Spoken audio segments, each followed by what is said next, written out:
Voilà, salut à vous tous, bienvenue dans votre très belle émission. Nous sommes très heureux de partager ce moment exceptionnel, surtout inoubliable dans nos différentes vidéos où nous allons justement revenir sur beaucoup de choses. Comme vous le savez très bien, nous sommes toujours au Maroc, précisément à Casablanca, où nous décryptons beaucoup de sujets d'actualité sportive et footballistique, en particulier de la République démocratique du Congo. C'est vrai que les gens vont dire beaucoup de choses, la CAN a pris fin, et pourquoi nous sommes encore là, justement, nous attendons Mani Magnon qui arrive aujourd'hui. Question, bien sûr, de bien vouloir faire des petits reportages avant, bien sûr, de bien vouloir prendre la direction de Kinshasa pour retrouver également les activités en République démocratique du Congo. Et comme vous le savez très bien, on va aborder beaucoup de questions. Je suis dans ma chambre avec lesquelles nous avons l'habitude de bien vouloir échanger sur beaucoup de questions. Je prendrai rapidement mon téléphone, ça c'est mon bloc-notes. Je garde beaucoup de choses ici.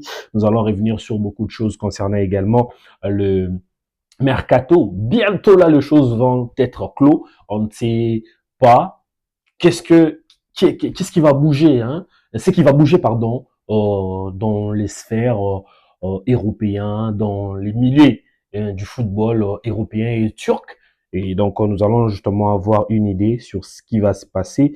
Alors, de mon côté, c'est OK, je suis justement là pour vous informer sur tout le marché des transferts, tout ce qui s'y passe. Déjà, la très bonne nouvelle, ça reste également le classement FIFA. La RDC quitte, je crois, à la 61e position pour s'est positionné à la 48e position. En tout cas, c'est vraiment le bonheur de tous les Congolais. C'est là où nous pouvons justement dire que Sébastien Desabre nous fait également un très grand travail.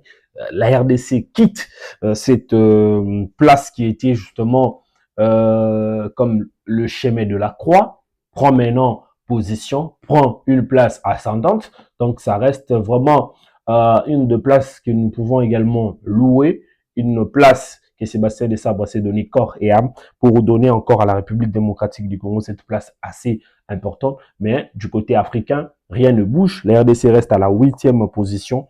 Donc, nous devrons forcément batailler dur pour obtenir déjà ce ticket qualificatif à la Coupe du Monde. Et une fois que nous sommes qualifiés, ça nous donnera encore le jus de bien vouloir espérer, pourquoi pas, une qualification historique à la Coupe du Monde 52 ans après. C'est le souhait de tous les Congolais de voir la RDC participer en cette édition de la Coupe d'Afrique de Nations. Alors, nous allons aborder la question de transfert, vous le savez très bien, et la question, bien sûr, de performance de nos joueurs internationaux congolais, puisque aujourd'hui, nous allons justement parler des 3 joueurs qui pourront également, qui bougent le marché des transferts cet hiver. Alors, avant de prendre cela, nous allons voir pour avoir l'occasion de parler de Jackson Muleka qui évolue justement du côté des Konian Sport, qui a permis justement à son club d'arracher les matchs nuls à la 95e minute de jeu.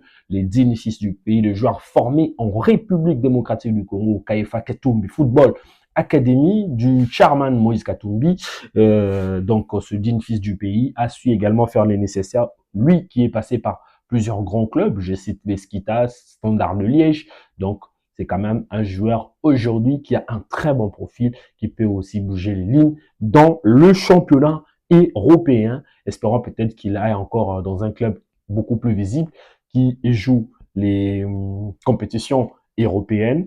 Question de se vendre encore plus comme les autres ont toujours l'habitude justement de le faire. Je rappelle que il a regretté le manque de réalisme de son équipe, estimant que Konya Sport aurait dû tuer le match dès la première période. Un point à domicile jugé insuffisant au vu des occasions manquées. C'est vrai, le Congolais a quand même atténué les choses, mais il fallait encore faire plus.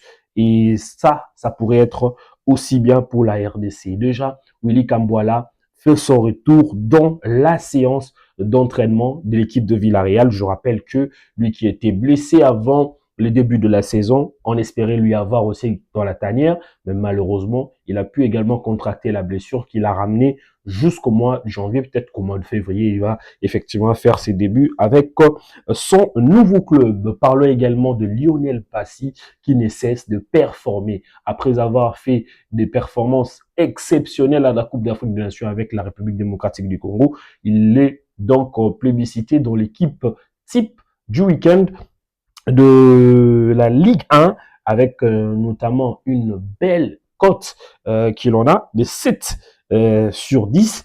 Donc Lionel Passy est donc parmi les gardiens, l'actuel titulaire de l'équipe nationale congolaise. Alors ces performances-là sont dédiées à la République démocratique du Congo pour donner encore une impulsion assez importante dans tout ce qu'il faut pour justement pour l'équipe nationale congolaise. Et puis on va parler également dans le marché des transferts. Ça bouge également avec nos fils du pays. Et il y a également Noah Sadiki qui bouge du côté bien sûr de Manchester City, avec lesquels le club mancunien espère faire une échange avec Ugarte et Noah Sadiki.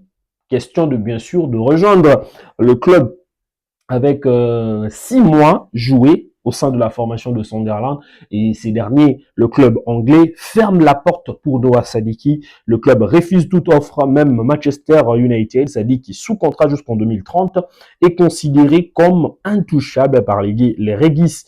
Les financièrement solides, Sunderland n'a pas besoin de vendre et n'a pas besoin de vendre et protéger ce joueur clé. Là, pour la RDC, le milieu talentueux est stable, idéal pour le prochain échéances internationales. Et puis il y a également le joueur Yohan Wissa qui évolue du côté bien sûr de Newcastle, lui qui a été justement proposé par Fenerbahçe pour le compte de 57 millions, mais malgré le rumeur en provenance de la Turquie, Newcastle United n'envisage pas un départ de Yohan Wissa en janvier. Les clubs n'ont ni l'intention ni le moyen de recruter un attaquant. Eddie Owen a clairement indiqué que la priorité du mercato reste un renfort défensif recruté pour 55 millions d'euros. Et puis on termine également avec le joueur Galel Moukaou, le milieu du terrain de Lille, qui peut à tout prix bouger le marché des transferts parce que Galatasaray lui fait son intérêt pour ce mercato d'hiver. On espère bien que le Congolais vont donc s'adapter.